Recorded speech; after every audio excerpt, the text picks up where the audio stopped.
ETF index mutual funds నేర్చుకుని stock మార్కెట్లో రాణించాలనుకుంటున్నారా? వెంటనే ఈ నెంబర్కి కాల్ చేయండి. హాయ్ హలో నమస్తే, welcome back to Suman TV. ప్రస్తుతం మనతో ఉన్నారు ప్రొఫెసర్ కామేశ్వరి మేడం. నమస్తే మ్యామ్. నమస్తే అండి. మనం చాలా కథలు చెప్పుకుంటున్నాం. ఇంతకుముందు అన్నా నేను బీర్బల్ కథలు, పంచతంత్ర కథలు, నీతి కథలు, తెలివి కథలు కూడా ఉన్నాయి కదా, కొన్ని రిలేషన్షిప్ కథలు కూడా ఉన్నాయి.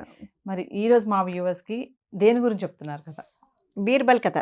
బీర్బల్, యా, అక్బర్ బీర్బల్, ఎన్ని కథలు, బోలెడన్ని కథలు కదా.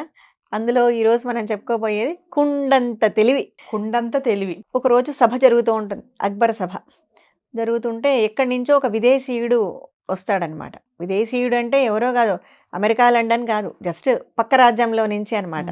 పక్క రాజ్యంలో నుంచి ఒకడు దూత వస్తాడు. వస్తే వెంటనే అతన్ని సభలోకి ప్రవేశపెట్టండి అంటారు. అతను వచ్చి, ప్రభు, మేము మీ గురించి, మీ రాజ్యం గురించి చాలా విన్నాము.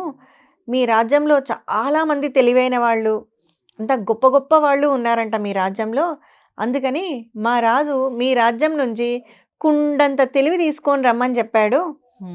మీ దగ్గర చాలామంది తెలివైన వాళ్ళు ఉన్నారంట కదా, అందులో నుంచి మాకు జస్ట్ ఒక కుండంత తెలివి ఇవ్వండి, నేను తీసుకొని వెళ్తాను అంటాడు.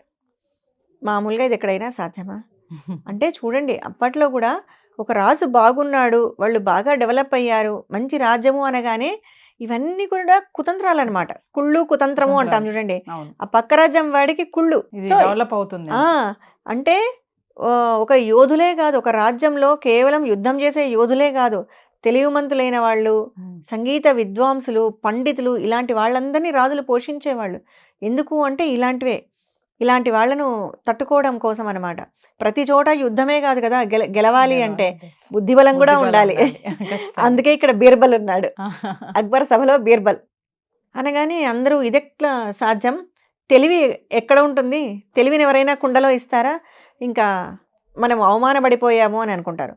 రాజు కూడా ఫీల్ అవుతాడు, అయ్యో ఏంటి పక్క దేశం వాడు అడిగింది మనం ఇవ్వలేకపోతున్నామే అని. ఇంతలోనే బీర్బల్ లేస్తాడు. లేచి, ప్రభు, ఇదేమీ పెద్ద విషయం ఏం కాదు, చాలా చిన్న విషయము, మనము ఇద్దాం వాళ్ళకి, కానీ కొంచెం టైం కావాలి, మనకి వెంటనే ఇవ్వలేము, కాస్త టైం కావాలి, ఒక 3 నెలలు టైం ఇవ్వమనండి అని అంటాడు. సరే అని, 3 నెలల తర్వాత మీరు రండి, మీకు కావాల్సిన కుండంత తెలివిని మీరు తీసుకెళ్ళండి అని బీర్బల్ చెప్తాడు. వాడు ఆ దూత వెళ్ళిపోతాడు అక్కడి నుంచి. వెళ్ళిపోగానే బీర్బల్ కూడా సభలో నుంచి బయటికి వెళ్ళి తోటలోకి వెళ్తాడు. తోటలోకి వెళ్ళి తోటమాలిని పిలుస్తాడు. తోటమాలిని పిలిచి కొన్ని కుండలు తీసుకొని రమ్మంటాడు, మట్టి కుండలు. కొన్ని మట్టి కుండలు తీసుకొని రా అంటాడు. ఒక 10 కుండల వరకు తెప్పిస్తాడు. తెప్పించిన తర్వాత అక్కడ గుమ్మడి పాదు ఉంటుంది, తెలుసా? గుమ్మడి పాదు ఇలా అల్లుకొని ఉంటుంది అంతా. అప్పుడప్పుడే చిన్నదనమాట, ఇంత చిన్న పిందెలు ఉంటాయి, చిన్న గుమ్మడికాయలు.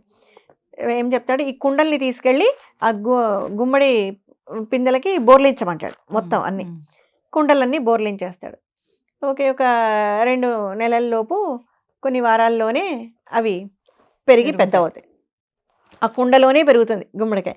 తర్వాత జాగ్రత్తగా అవి తీయించి దానికి పైన క్లాత్ వేసి మూట కట్టేసి పక్కన పెట్టేస్తాడు. ఆ దూత వస్తాడు.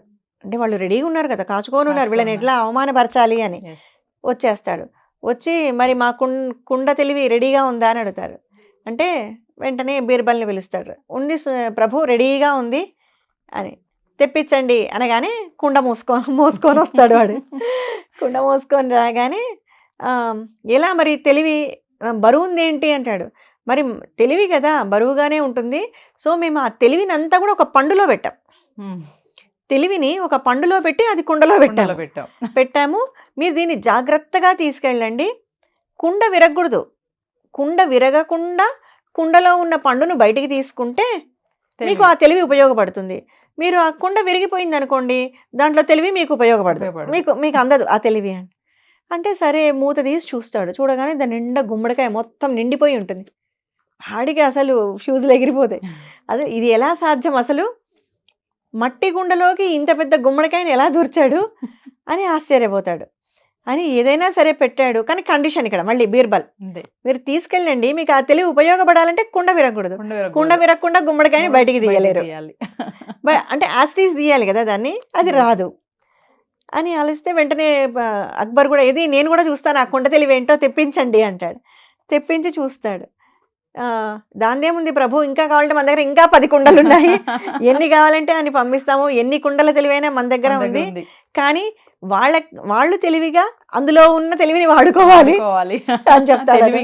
తెలివిగా వాడుకోవాలి అనగానే వచ్చిన దూతకు అర్థమైపోతుంది, వీడు మనల్ని అర్థం చేసుకున్నాడు, అంటే మనం ఎలాంటి ఉద్దేశంతో వచ్చామనేది బీర్బల్ కనిపెట్టేశాడు అని వాడు సిగ్గుతో తల ఉంచుకొని కుండ తీసుకొని వెళ్ళిపోతాడు అక్కడి నుంచి. ఆ రకంగా ఎప్పుడు కూడా రాజ్యంలో ప్రభువును అక్కడ వచ్చే చిన్న చిన్న సమస్యలను కూడా ఇలా తెలివితో ఉండేవాళ్ళు, పండితులు, బీర్బల్ లాంటి వాళ్ళు, వీళ్ళందరూ కూడా ఎదుర్కొంటూ ఉండేవాళ్ళు అనమాట. అక్బర్ బీర్బల్ కథలు అంటే చాలా చమత్కారంగా ఉంటాయి. కుండంత తెలివి అన్నారు, తెలివి ఇచ్చాడు, మరి అది జాగ్రత్తగా తెలివిగా వాడుకోవాలి అని. ఊరికే అది కుండ ఇచ్చేసింటే వాడు ఏమనేవాడు, ఆ కుండ చూడు విరిగిపోయింది, ఏముంది కుండలో ఒక గుమ్మడికాయ ఉంది అంతే కదా అని, అంటే దాన్ని చాలా తక్కువ చేసి మాట్లాడేవాడు. ఎప్పుడైతే ఈయన కండిషన్ పెట్టాడో, కుండ విరగకుండా, కుండ పగలకుండా అందులో ఉన్న తెలివిని తీసుకోండి అన్నాడు, వాడికి అర్థమైపోయింది రాంగ్ గా వచ్చాము అంటే తెలివిని అంటారు, డౌట్ ఎట్లా చేస్తారు అసలు వీళ్ళు, చూద్దాం, వీళ్ళని తప్పు పట్టడం కోసమే వచ్చాడు అన్నమాట. వీళ్ళ మీద ఏదో ఒక అపవాదు వేయాలి, వీళ్ళని అనాలి, వీళ్ళని తక్కువ చేయాలి అనే ఉద్దేశంతో వచ్చాడు. కాబట్టి ఆ వచ్చిన దూతకు విషయం అర్థమైపోయి, అంటే చాలా తెలివిగా బీర్బల్ తన ప్రభువును, ఆయన వాళ్ళ రాజ్యం యొక్క గొప్పతనాన్ని కాపాడుకున్నాడు, పరువును కాపాడుకున్నాడు వేరే రాజ్యానికి సంబంధించి. Thank you.